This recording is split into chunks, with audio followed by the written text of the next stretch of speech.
More than a married couple, but not lovers. Studio Mother's 2022 high school romance tale is as lame as it is contrived. Let's start from beginning. It's adopted from a manga with same name, which has been released since March 2018. And Yuki Kanemaru is the author. Let me be honest, the premise, the setting of this show, is absolutely stupid beyond belief. There is no excuse, no matter how lenient you want to be, no matter how much you try, it is inexcusable. There are a million things you can say about why the whole marriage training the school does is stupid and wrong, socially, ethically, logically, practically, everything about it, and you couldn't find a single thing to say to defend it. And here is the thing, with a different setting, the show could still work. They could even be adults, co-workers, roommates, distant relatives living together. The same character dynamic would still work, but that would be harder and take a lot more effort. So the whole setting is simply writing convenience and laziness of gigantic proportions. And that is one of the reasons I do not like romance shows in general.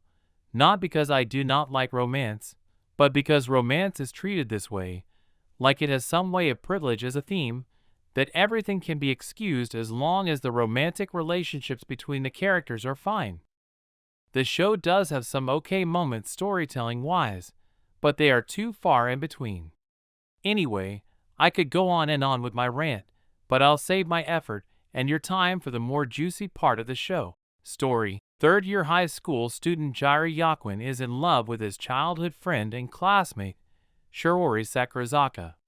Thus, he hopes to be paired with her for the marriage practical, their school's practice of randomly selecting boy-girl pairs to live as pretend married couples, while monitoring and rating them on how close they have gotten.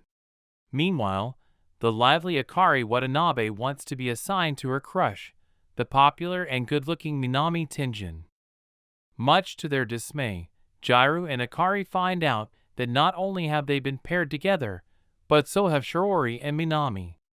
Determined to be with their crushes, Jiro and Akari strive to earn as many points as possible, as the top 10 pairs earn the right to switch their partners, so long as both couples agree. More Than a Married Couple, but Not Lovers shows Jiro's journey to realizing that he is a teenager with hormones and attractions as the days with Akari go by.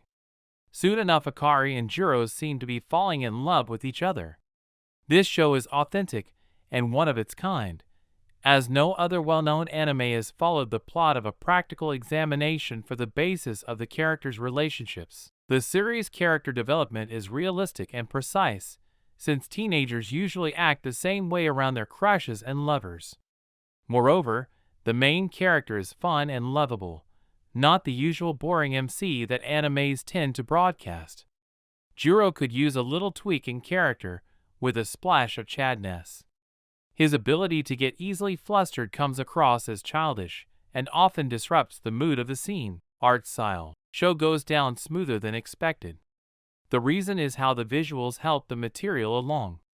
As bright as it is, the light pastel color palette really does suit the show, and given how the backgrounds have the same aesthetic sensibilities as the character artwork, everything just complements each other. It's not like, say, Arifureta, the second season of which Studio Mother helped out with before the release of this show, where absurdly bright character colors are contrasted with regular greens and browns to make the eye-searing colors stick out far too much. Fuufu Ijou actually has a uniform aesthetic, and a distinct one at that. There are also some neat visual gags and edits that punctuate some of the comedy, especially with the Final Fantasy and Duel Monsters references. The first scene of episode 1 certainly has dodgy CGI, but the show doesn't employ that much past that, even with the buildings and interiors. Given how most modern anime look, that fact was absolutely refreshing. Additionally, outside of episodes 9 to 11, which make up one singular arc and defined time frame, every episode sees Akari with a new, distinct set of nails. The show definitely has its wonky and flat artwork moments. The editing can be a little rough, and there are scenes that could stand to have a little bit more actual animation in them. Even still, For a modest production, there's certainly some real charm given to the look of the show and its fun little details and intricacies. While director Junichi Yamamoto had only directed small music videos, OVAs, and smaller-scale ONAs/ONA series, he and director Takao Kato did a generally solid job. That being said, the music was honestly the least engaging part. There are a few decently evocative and dramatic tracks, but otherwise, Yuri Habuka's OST kind of just exists. It does what it needs to do, occasionally does it well enough to slightly stand out, and leaves as if it was never there in the first place. The super cutesy Liu OP, True Fool Love, isn't personally appealing either, and the main ED, Stuck on You, by Nalu is a decent smooth nocturnal pop song. It's her EP12 ED, Shallow, that sticks out as a particularly pleasant song. There isn't a whole lot else to say about the show's music, unfortunately.